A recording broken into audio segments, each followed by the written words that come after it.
Actually जो 2014 का सैलाब आया, बहुत बड़ा डिज़ास्टर था कश्मीर में। सैलाब के हवाले से कश्मीर इकनॉमिक अलाइंस ने उस टाइम भी उस सैलाब के हवाले से बहुत काम किया। आज 2021 चल रहा है, कम से कम 7 साल हो गए सैलाब को।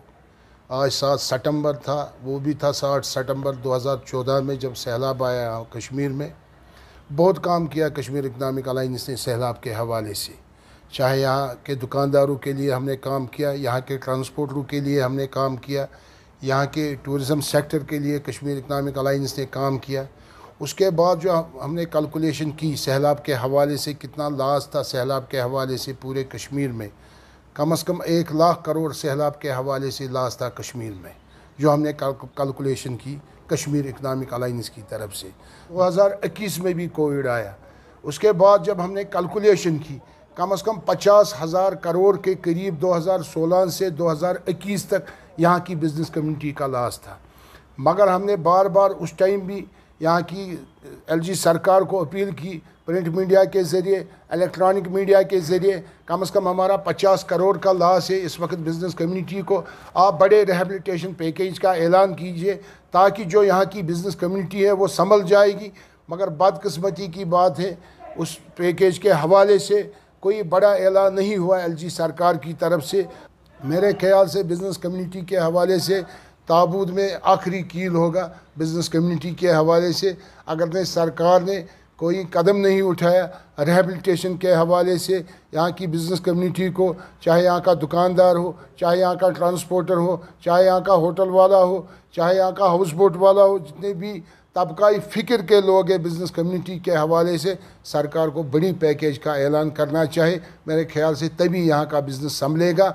आप देखें, वो बदतरीन डिज़ास्टर था कश्मीर के हवाले से, सैलाब के हवाले से। कश्मीर में जो 2014 में जो डिज़ास्टर आया, बदतरीन डिज़ास्टर था कश्मीर के हवाले से। अभी तक हमारे लोगों ने संभलने की कोशिश की, मगर फिर भी नहीं वो लोग संभले। अभी तक 7 साल हुए उस डिज़ास्टर को, अभी तक भी हमारा रूह कांपता है उस सैलाब के हवाले से। उतना बड़ा सैलाब था वो कश्मीर में। लिहाजा करके आपकी वसादत से यहाँ की सरकार को हम फिर कहना चाहते हैं, आप इस बिज़नेस कम्युनिटी के लिए आगे आए, आप रिहेबिलिटेशन पैकेज का ऐलान कीजिए ताकि यहाँ की बिज़नेस कम्युनिटी संभल जाएगी।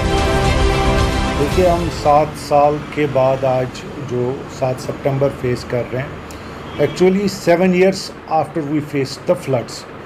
तो जब हम देखते हैं कि इन 7 सालों में हमने क्या खोया और क्या पाया, आप लोगों के साथ ये ज़रूरी शेयर करना होगा कि इमीडिएटली जब फ्लड हमने फेस किया तो उस वक्त हमारे पास एक इमरजेंट सिचुएशन थी कि बिज़नेसेस को रिवाइव कैसे करें।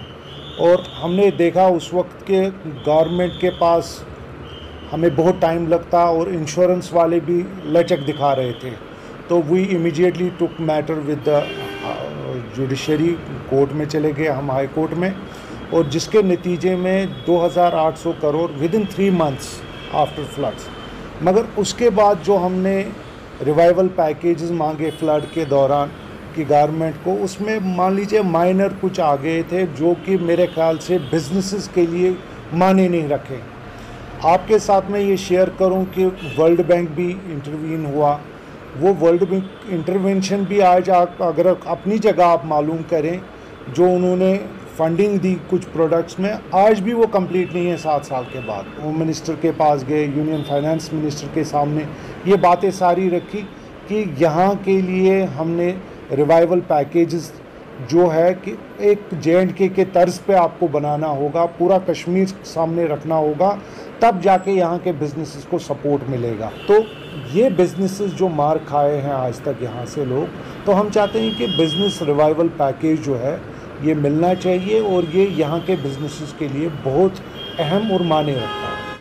आप इस बात से बखूबी वाक़िफ़ है, जो 2014 में एक फ्लड आया पूरी वादी में, गाँव में जितने भी दूर दराज इलाके थे, या श्रीनगर की बात करें, मेरे ताजिर जो है, जो जिनके गोडाउन्स थे, दुकानें थे, फ्लड में उनका अरबों खरबों रुपये का नुकसान हो गया। मगर हुकूमत ने जो एक दावा किया था कि हमने ताजिर के लिए एक पैकेज की सूरत में एक पैकेज का ऐलान किया था, मगर बदकिस्मती से आज तकरीबन 6-7 साल हो गए, अभी तक मेरे ताजिर जो सफ़र कर रहे हैं किसी का तकरीबन अरबों खरबों रुपया का नुकसान हो गया।